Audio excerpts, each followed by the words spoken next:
নমস্কার।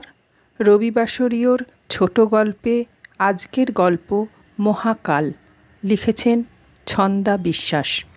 সাঁকোভাঙা নদীটার পাড়ে দাঁড়ালে ঈশান কোণে দেখা যায় পুরো মন্দিরটা। চৌরাস্তা থেকে শুধু তার ত্রিকোণ চূড়াটাই দৃষ্টিগোচর হয়। দুলু সংকেতে তর্জনী দেখিয়ে প্রস্তাবটা রাখল জলি সামন্তর কাছে। ভোর ভোর ঘুম থেকে উঠে পড়েছেন চরণ ভট্টাচার্য। 6 পুরুষ ধরে তারা এই মন্দিরের সেবায়েত ব্রাহ্মণ। চৈত্র মাসটা চরণের ভয়ানক ব্যস্ততায় কাটে। ঘুম থেকে উঠে মন্দিরের চারপাশ নিজে ঝাঁট দিয়ে পরিষ্কার পরিচ্ছন্ন করেন। মহাকাল মন্দিরের পিছনে দুধপুকুর থেকে জল এনে মন্দিরের সিঁড়ি চাতাল ধুয়ে সাফসুতরো করে রাখেন। অদূরে বয়ে গেছে সাঁকোভাঙা নদী, গ্রাম্য বধূর মতো শান্ত নিস্তরঙ্গ। আপন ছন্দে সে বয়ে চলেছে সোনাডাঙ্গা, অতসীপুর, জারুলগা, ভীমপোতা, পলাশডাঙ্গার ভিতর দিয়ে। বাইরের কাজ সেরে নদীতে স্নান করে মন্দিরের গর্ভগৃহে ঢুকে বাকি কাজ সেরে ফেললেন চরণ। কত কাল ধরে এই কাজ করে আসছেন। চরণদাসের বয়সের গাছপাথর নেই। এখন যাদের 50-56 বছর বয়স, তাদের কাছে তিনি একই রকম আছেন। এই পথ দিয়ে যখন যে যায় সকলে দেখে চরণ জেগে আছে। মোমের আলোয় একটা খাতা খুলে চরণ কি যেন লিখে চলেছেন। লোকে বলে চরণ মহাকালের হিসাব রক্ষক। খাতার পাতায় সব কিছু লিখে রাখে। গ্রামের মানুষের কাছে চরণ ঈশ্বরের প্রতিনিধি। গলায় রুদ্রাক্ষের মালা, এক মাথা জটা, পরনে গৈরিক ধুতি। কথা বলেন খুব কম। মন্দির থেকে কয়েক ফুট দূরে একটা জীর্ণ ঘরে তার বাস। একচালা মাটির ঘর, ওপরে খড়ের ছাউনি, সামনে এক চিলতে বারান্দা। ফি বছর ছাউনি না পাল্টালে দুরন্ত বর্ষায় ঘরে বাস করা অনুপযুক্ত হয়ে পড়ে। 5 গাঁয়ের মানুষ আসে মন্দিরে পুজো দিতে। সোম আর শুক্রবারে পূজা দেয়, তখন ফল, মূল, দুধ, মিষ্টি, বাতাসা আর 2-4 টাকা প্রণামী স্বরূপ যা আসে তাতেই চরণের কোনো মতে চলে যায়। বহু প্রাচীন এই মহাকাল মন্দির। কবে কোন রাজা বা জমিদারের সময় এই মন্দির প্রতিষ্ঠা হয়েছিল সে খবর কেউই জানে না। মন্দিরের গঠন গতানুগতিক মন্দিরের শৈল্পিক রীতির বাইরে, একেবারে অন্য রকম। যেমন কেউ জানে না বিগ্রহের চোখ দুটি অমন কেন।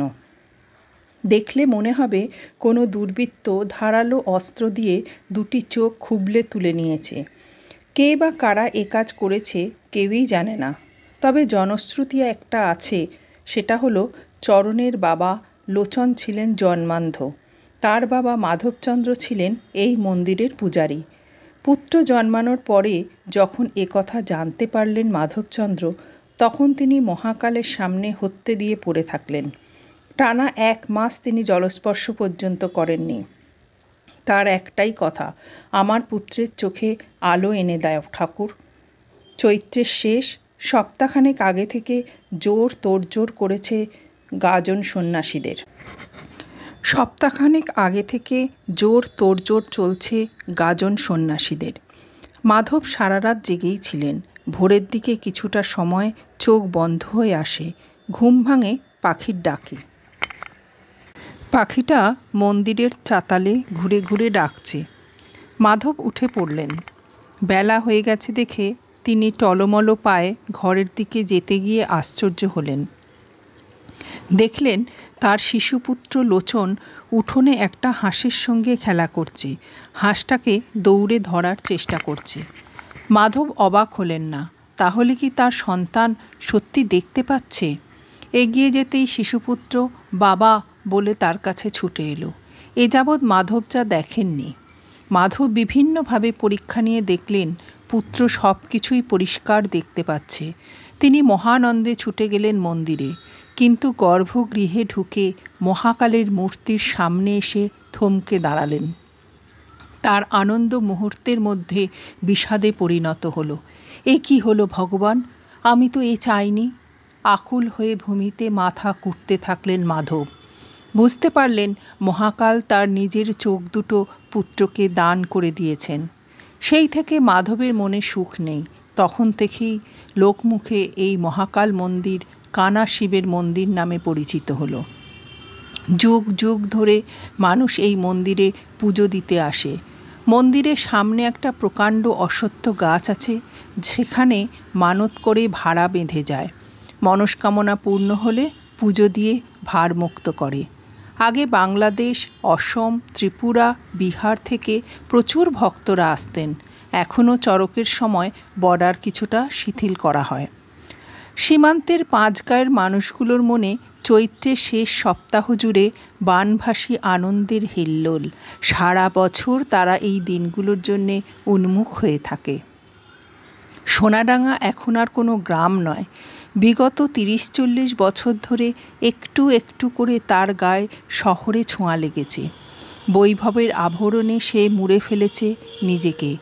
জমির দাম আকাশ ছোঁয়া, বড় বড় দোকান বাজারে কত লোকের আনাগোনা। স্কুল, কলেজ, হাসপাতাল, দোকানপাট বৃদ্ধির সঙ্গে পাল্লা দিয়ে বেড়েছে জমি মাফিয়ার দৌরাত্ম্য। আগে সোনাডাঙ্গাকে এখন আর চেনাই যায় না। দুলু বাছার এখনকার পরিচিত নাম। একসময় সে নানা কালোবাজারির সঙ্গে যুক্ত ছিল। ওষুধ থেকে শুরু করে জাল নোট, সোনা, মাদক পাচার, এমনকি খুনের দায়েও পুলিশের খাতায় তার নাম ছিল। আজ তার অঙ্গুলি হেলনে গোটা শহর ওঠে বসে। কোটি কোটি টাকা সম্পত্তি করে ফেলেছে দুলু। সীমান্তের এই শহরগুলোয় টাকার খেলা চলে। যে যত বড় খেলুড়ে তার তত টাকা। বহুদিন ধরেই দুলুর পাখির চোখ মহাকালের ওই পোড়ো জীর্ণ মন্দির আর মন্দির সংলগ্ন প্রায় বিঘেখানেক জমি। সকলেই জানে এটা দেবত্র সম্পত্তি। পূজারী ব্রাহ্মণ যুগ যুগ ধরে এর মালিকানা ভোগ করে আসছেন। জমিটা ফাঁকাই পড়ে আছে। কিছু আম, কাঁঠাল, বেল, জাম, জামরুল ছাড়াও মেহগনি আর সেগুন গাছ আছে। চরণ ঘরের সামনে কিছুটা জমিতে শাক আর আনাজপাতি লাগায়। বাপ বেটায় কোনো মতে চলে যায়।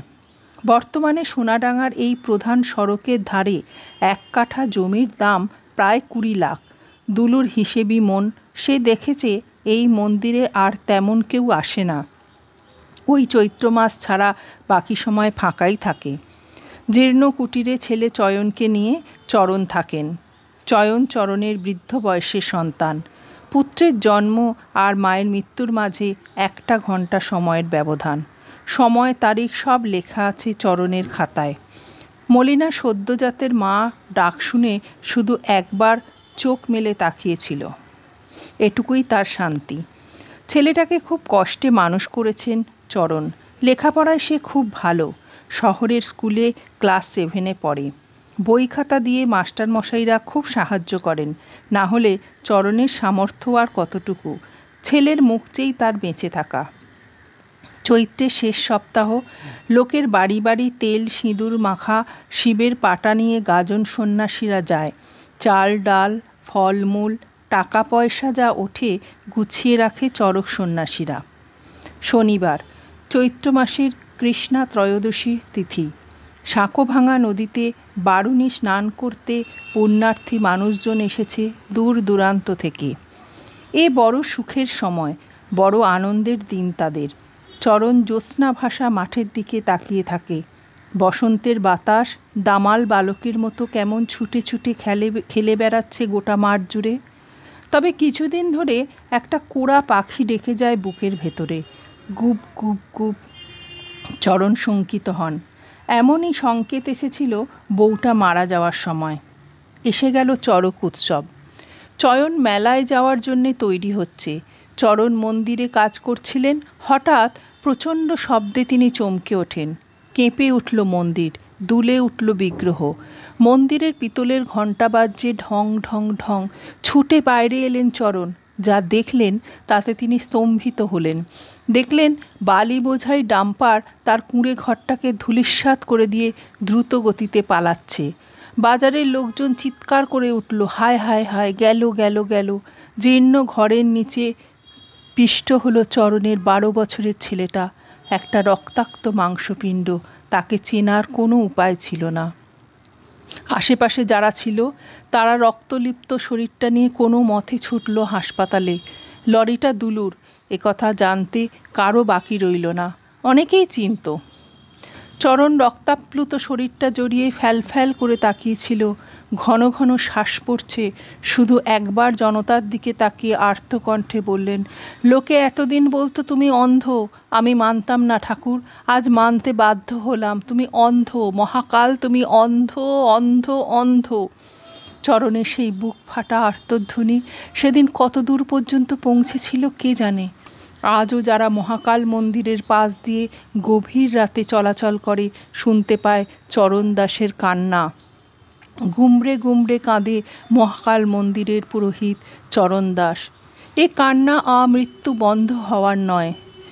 দুলু অনেক দান ধ্যান করেছে এরপরে। হাসপাতালে রোগীদের জল খাওয়ার জন্য ইলেকট্রিক ফিল্টার লাগিয়ে দিয়েছে। শনি মন্দির বানিয়েছে গোটা 6 রাস্তার মোড়ে। স্কুলের বাচ্চাদের এবছর পুরস্কার বাবদ বেশ কিছু টাকা দান করেছে স্কুল ফান্ডে।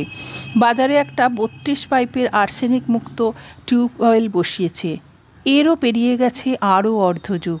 সেদিন ছিল চৈত্র সংক্রান্তি। এবারে গাজন সন্ন্যাসীদের মন খারাপ। গত বছর থেকে মহাকাল মন্দিরের সামনের মাঠে গাজনের মেলা বন্ধ হয়ে গেছে। মহাকাল মন্দির সংলগ্ন জমি আজ দুলুর দখলে। সেখানে বিশাল বিল্ডিং তৈরির কথাবার্তা চলছে। কেউ বলছে কর্পোরেট কোম্পানি হবে, কেউ বলছে হোটেল, কেউ বলছে সুপার মার্কেট কিংবা শপিং কমপ্লেক্স, থাকবে সিনেমা হলও। দুলোই জানে কি হতে চলেছে। মহাকাল মন্দিরটা এখনও আছে, সেটাও কিছুদিনের মধ্যে জায়গা বদল করে ফেলবে। দুলু চরণ দাসকে নতুন মন্দিরের নকশা দেখিয়েছে। বলেছে, তুমিই থাকবে নতুন মন্দিরের পুরোহিত। এই জীর্ণ মন্দির এই জায়গায় ঠিক মানাচ্ছে না, তোমাকে কাকা মন্দিরের পাশে একটা পাকা ঘর বানিয়ে দেব। চরণ অগ্নিস্রাবী দৃষ্টিতে তাকিয়েছিল দুলুর দিকে। সেই চোখের দিকে তাকিয়ে দুলুর মতো নৃশংস খুনিরও শরীর কেঁপে উঠেছিল। আজকাল চরণ দাসের ভিক্ষে করে দিন কাটে। কাঁদতে কাঁদতে সে প্রায় অন্ধ, জলশূন্য চোখে ফ্যাল করে তাকিয়ে থাকে। কে জানে কোন দিন মন্দিরটা গুড়িয়ে যাবে ডাম্পারের চাকায়। পুরো মন্দিরের বাইরের দেওয়ালে শ্যাওলা আর আগাছায় ঢেকে গেছে। জায়গায় জায়গায় ইট পাথর খসে কঙ্কালসার চেহারা। চরণ কোনো মতে পুজোটুকু সারেন। সন্ধেবেলায় বাতি জেলে আসেন। অশীতিপর বৃদ্ধের ক্ষমতা নেই উঠে গিয়ে সব জঞ্জাল পরিষ্কার দেওয়ার। আগামীকাল নববর্ষ। নদীর পাড়ে দুলুর নবনির্মিত হোটেলে আজ ঢালাও খানাপিনার আয়োজন। ইয়ার দোস্তদের নিয়ে বাবার মতো দুলুর ছেলেও মস্তিতে মজেছে। দূরে মাঠের ভেতরে একটা ফাঁকা জায়গায় গাজন সন্ন্যাসীরা তাদের ব্রত উদযাপন করলেন। সকলেই মনমরা হয়ে নিয়ম রক্ষা করেছেন মাত্র। সেসব এতক্ষণে মিটে গেছে। গ্রামের মানুষ মেলা সেরে ঘরে ফিরছে। বিক্রেতারা মালপত্র গোছগাছ করে এখন ঘরমুখী। ছেলের সামনে পরীক্ষা, তাই দুলু প্রায় জোর করে ছেলেকে বাড়ি পাঠিয়ে দিল। এবারে পুজোয় ছেলেকে দুলু খুব দামি একটা কোরিয়ান গাড়ি উপহার দিয়েছে। ছেলে বেজায় খুশি। সে আজ বন্ধুদের নিয়ে দারুণ মস্তি করল। দামি স্কচ কয়েক পেক সাবার করেছে। এখন মাথাটা বেশ হালকা লাগছে, শরীর পাখির মতো। রিমোট টিপে লক খুলে গিয়ারে পা রাখল ছেলেটা। মৃদু মসৃণভাবে স্টার্ট নিল গাড়ি। মনের আনন্দে পায়ের চাপে অ্যাক্সিলেটারে মাটিতে মিশিয়ে দিল ছেলেটা। দুলু যখন জলি সামন্তের সঙ্গে বসে মন্দির সংলগ্ন জমির ডিল ফাইনাল করছে, এগ্রিমেন্ট পেপার তৈরির কথাবার্তা বলছে, তখন খবরটা এলো। খবর পেয়ে ছুটে গেছে দুলু। হাসপাতাল চত্বর লোকে লোকারণ্য। ভিড় সরিয়ে টলমল পায় দুলু এমার্জেন্সিতে ঢুকে চমকে ওঠে। ঘোর লাগা চোখে দেখে উঁচু ট্রলিতে রাখা আছে একটা রক্তাক্ত মাংসপিণ্ড। নিজের চোখে যেন বিশ্বাস করতে পারল না দুলু। 2 হাতে জড়িয়ে ধরল রক্তে মাখামাখি সেই শরীরটা। প্রত্যক্ষদর্শীদের মুখে শোনা গেল ঘটনাটা। বেপরোয়া গাড়িটা সজোরে ধাক্কা মারে মহাকাল মন্দিরের অশ্বত্থ গাছটার গায়ে। গাড়িটা দুমড়ে মুচড়ে গেছে। চালকের আসনে বসা ছেলের শরীর বনেটের ভেতরে ঢুকে গেছে। গ্যাস কাটার দিয়ে কেটে তবে বডি বের করতে হয়েছে। বীভৎস দৃশ্য দেখে শিউরে উঠছে সকলে।